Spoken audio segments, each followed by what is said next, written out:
Hello guys, मैं जय। स्वागत है आपका हार्ड स्टडी पॉइंट पे। तो शुरुआत करते हैं क्वेश्चन का। यहाँ पे क्वेश्चन हम डिस्कस करने जा रहे हैं यूपी बीएड 2020। शुरुआत करते हैं क्वेश्चन का। भारत में मजदूर नीति किस पर आधारित है? जीवन यापन मूल्य पर, जीवन स्तर पर, उत्पादकता पर, या इनमें से कोई नहीं? जीवन यापन मूल्य पर यहाँ पे मजदूर नीति आधारित होती है। भारत में सर्वाधिक प्रति व्यक्ति आय किस राज्य की है? गोवा, पंजाब, हरियाणा, महाराष्ट्र। फ्रेंड्स, यहाँ देखेंगे कि भारत के किस राज्य की प्रति व्यक्ति आय सबसे ज़्यादा है। प्रति व्यक्ति आय मीन्स एक साल में उसकी जो आय है, इनकम है, वो कितनी है? तो गोवा की है। और कितनी है? 5.02 लाख वर्ष। नेक्स्ट, अर्थव्यवस्था की वृद्धि दर मापी जाती है राष्ट्रीय आय से, प्रति व्यक्ति आय के संदर्भ में, औद्योगिक विकास के संदर्भ में, या इनमें से कोई नहीं? तो औद्योगिक विकास के संदर्भ में मानी जाती है अर्थव्यवस्था की वृद्धि। इन द सेंस ऐसा है कि किसी भी देश की आर्थिक स्थिति या औद्योगिक विकास या अर्थव्यवस्था हम यहाँ से माप सकते हैं कि उसकी औद्योगिक स्थिति, वहाँ पे उद्योगों की स्थिति क्या है। मूविंग है नेक्स्ट। भारतीय संविधान में कितने प्रकार के आपातकाल का उल्लेख है? तो एक, दो, तीन या चार? तो भारतीय संविधान में जो आपातकाल का उल्लेख है, तीन प्रकार का। अगर एक बाई एक को डिस्कस करते हैं तो फर्स्ट है 352 एंड 356 एंड 360। और तीनों आपातकाल जो लगाए जाते हैं राष्ट्रपति के द्वारा लगाए जाते हैं। जो पहला आपातकाल है 352, या तब लगाया जा सकता है जब युद्ध हो या कोई बाह्य आक्रमण हुआ हो या सशस्त्र विद्रोह हुआ है। और नेक्स्ट 356 कब लगाया जा सकता है? यह राष्ट्रपति शासन होता है। और 360 या एक वित्तीय आपातकाल है, मतलब पैसे का मुद्रास्फीति या कुछ और जो वित्त से रिलेटेड हो, ये अभी तक एक भी बार नहीं लगा है। यहाँ पे राष्ट्रपति की चर्चा कुछ कर लेते हैं जो क्वेश्चन एग्जाम में पूछे जाते हैं। इसका अगर बात करते हैं कि कभी-कभी ऐसा पूछता है कि राष्ट्रीय आपातकाल का वर्णन संविधान के किस भाग में है? तो संविधान के 18वें भाग में राष्ट्रीय आपातकाल का वर्णन है। राष्ट्रपति की बात करते हैं तो राष्ट्रपति का जो महाभियोग चलाया जाता है उनको हटाने के लिए, उसका जो वर्णन है उसका विश्लेषण किया गया आर्टिकल 61A में। और जो राष्ट्रपति के पास जो क्षमादान की यात्रा हो, क्षमादान का पावर होता है, पार्डन पावर, वो 72 में है। मूविंग है नेक्स्ट।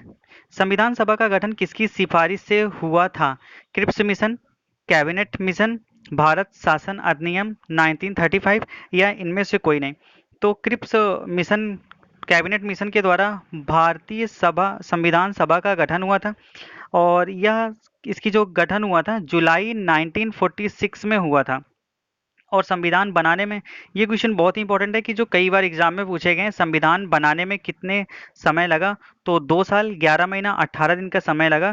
तो इसका जो प्रारूप था, जो कि संविधान का हृदय बोला जाता है, उसे उस पर उसको प्रारूप को बनाने के लिए 114 दिन का बहस हुआ था उसको पास करने में।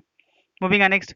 लोकसभा अध्यक्ष के वेतन भत्ते को कौन निर्धारित करता है? सांसद, राष्ट्रपति, मंत्रिपरिषद, या प्रधानमंत्री? तो जो लोकसभा के अध्यक्ष होते हैं उनके वेतन भत्ते को सांसद निर्धारित करते हैं। Moving next. भारतीय संविधान के किस देश के संविधान का अनुकरण करता प्रतीत होता है? मतलब भारत का संविधान कैसा है, किस देश के संविधान के जैसे ही है? तो ब्रिटेन के संविधान के जैसे ही भारत के संविधान है। और बात करते हैं कि किस देश से क्या लिया? ब्रिटेन से भारतीय संविधान के लिए एकल नागरिकता लिया गया है। दूसरी, संसदीय शासन प्रणाली, सांसद कैसे अपनी शासन करेगा, इनकी प्रणाली को भी ब्रिटेन से लिया गया। अमेरिका की बात करते हैं, अमेरिका से भारतीय संविधान के लिए क्या लिया है? तो मूल अधिकार, जिसे मौलिक अधिकार बोलते हैं, लिया गया है। और न्यायपालिका की स्वतंत्रता, की न्याय कभी भी किसी के दबाव में नहीं होगी, वो लिया गया है। और राष्ट्रपति पर महाभियोग लिया गया, और वित्तीय आपातकाल लिया गया है। Moving next. उच्च न्यायालय के न्यायाधीशों की संख्या कौन निर्धारित करता है? सांसद, राष्ट्रपति, राज्यपाल, या इनमें से कोई नहीं? तो सांसद निर्धारित करते हैं उच्च न्यायालय में न्यायाधीशों की संख्या। राज्य पुनर्गठन अधिनियम कब पारित किया गया? 1952, 1956, 1947, 1950? तो 1956 में पारित किया गया। Moving next. योजना आयोग का अध्यक्ष कौन होता है? वित्त मंत्री, राष्ट्रपति, प्रधानमंत्री, योजना मंत्री? तो योजना आयोग का जो अध्यक्ष होता है प्रधानमंत्री होता है। और इसकी जो स्थापना हुई थी 1950 में हुई थी। लेकिन एक क्वेश्चन यहाँ से और रिलेटेड करते हैं कि जो योजना आयोग था इसका नाम परिवर्तित करके 2014 में परिवर्तित करके नीति आयोग रख दिया गया, जहाँ पे नीति का फुल फॉर्म होता है नेशनल इंस्टीट्यूशन ट्रांसफार्मिंग इंडिया, और इसका जो अध्यक्ष होता है वो प्रधानमंत्री होते हैं। मूविंग नेक्स्ट, भारत के राष्ट्रपति की संवैधानिक स्थिति इनमें से किसके समान है? अमेरिका के राष्ट्रपति, रूस के राष्ट्रपति, जर्मनी के चांसलर या ब्रिटेन के राजा? तो भारत के राष्ट्रपति की संवैधानिक स्थिति ब्रिटेन के राजा के समान होती है। और ब्रिटेन के अगर बात करते हैं राष्ट्रपति की, तो भारत के प्रथम राष्ट्रपति डॉक्टर राजेंद्र प्रसाद थे। भारत के प्रथम मुस्लिम राष्ट्रपति डॉक्टर जाकिर हुसैन, और प्रथम महिला राष्ट्रपति प्रतिभा देवी सिंह पाटिल। मूविंग नेक्स्ट, संपत्ति का अधिकार कब से मौलिक अधिकार नहीं रहा? 1979, 1978, 1976 या 1975? तो संपत्ति का अधिकार 1979 से मौलिक अधिकार की सूची से बाहर कर दिया गया। पहले मौलिक अधिकार जो थे वो 7 थे, लेकिन संपत्ति का अधिकार हटाने के बाद इसमें 6 हो गए, 6 मौलिक अधिकार हैं। और संपत्ति के अधिकार को अब किस अनुच्छेद के तहत इसका वर्णन किया गया? तो आर्टिकल 300 ए में इसका वर्णन किया गया है। और मौलिक कर्तव्य की बात करते हैं तो मौलिक कर्तव्य की संख्या है 11, जो कि संयुक्त राज्य अमेरिका से लिया गया है। आनंद मठ किसके द्वारा लिखी गई है? रविन्द्रनाथ टैगोर, प्रेमचंद, बंकिम चंद्र चटर्जी या इनमें से कोई नहीं? तो आनंद मठ की रचना बंकिम चंद्र चटर्जी के द्वारा लिखी गई है। रविन्द्रनाथ टैगोर की रचना की बात करते हैं तो गीतांजलि इनकी एक रचना है, जो कि 1913 में गीतांजलि के लिए इन्हें नोबेल पुरस्कार की प्राप्ति हुई थी। और नोबेल पुरस्कार पाने वाले भारत के पहले व्यक्ति तो हैं ही हैं, लेकिन एशिया के प्रथम व्यक्ति रविन्द्रनाथ टैगोर है, नोबेल पुरस्कार प्राप्त करता है व्यक्ति। मूविंग नेक्स्ट, निम्न में व्यक्तित्व मापन की एक वस्तुनिष्ठ विधि है?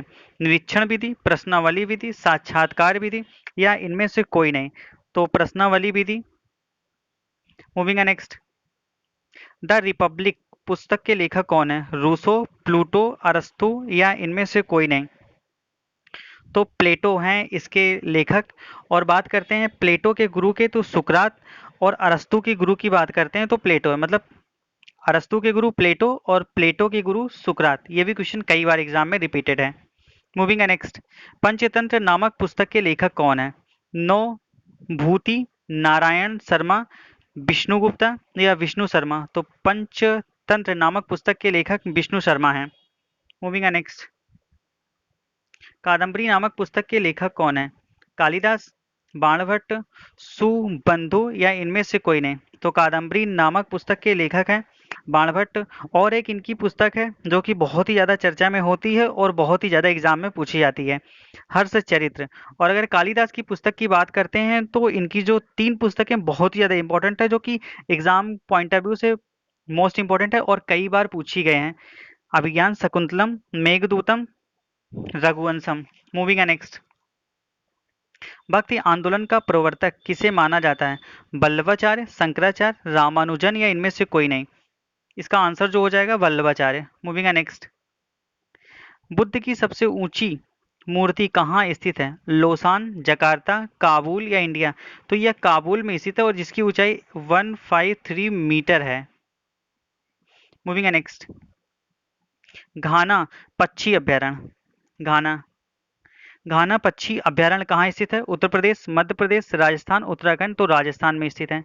मूविंग नेक्स्ट, बोलने वालों की संख्या की दृष्टि से भारत में हिंदी के बाद कौन सी भाषा सर्वाधिक बोली जाती है? मतलब भारत में हिंदी तो बोली ही जाती है सबसे ज्यादा, लेकिन हिंदी के बाद ऐसी कौन सी भाषा है जो सबसे ज्यादा बोली जाती है? तो बंगाली। मूविंग नेक्स्ट, पंडित रविशंकर किस वाद्य यंत्र से संबंधित है? बांसुरी, सितार, वायलिन या सरोद? तो सितार से संबंधित है। मूविंग नेक्स्ट, सेंसेक्स प्रथम बार किसने प्रस्तावित किया था? Lord Clive, Lord William Bentinck, Lord Cornwallis या लॉर्ड रिपन? तो लॉर्ड रिपन द्वारा इसे सबसे पहले प्रस्तावित किया गया था। मूविंग नेक्स्ट, किसने कहा था मनुष्य एक सामाजिक प्राणी है? रूसो, लस्की, अरस्तु या डार्विन? तो अरस्तु ने कहा था कि मनुष्य एक सामाजिक प्राणी है। मूविंग नेक्स्ट, किसने कहा था आदमी स्वतंत्र रूप से जन्म लेता है परंतु सभी जगह जंजीर में बंधा रहता है? ग्रीक, लंक, रूसो? तो रूसो ने बोला था कि आदमी एक सामाजिक प्राणी है और स्वतंत्र रूप से जन्म लेता है, लेकिन समाज में बंध कर रहता है। मूवी का next. Thanks for watching. Guys, अगर आप चैनल पे नए हैं तो चैनल को सब्सक्राइब करें, वीडियो पसंद आता हो तो वीडियो को लाइक करें।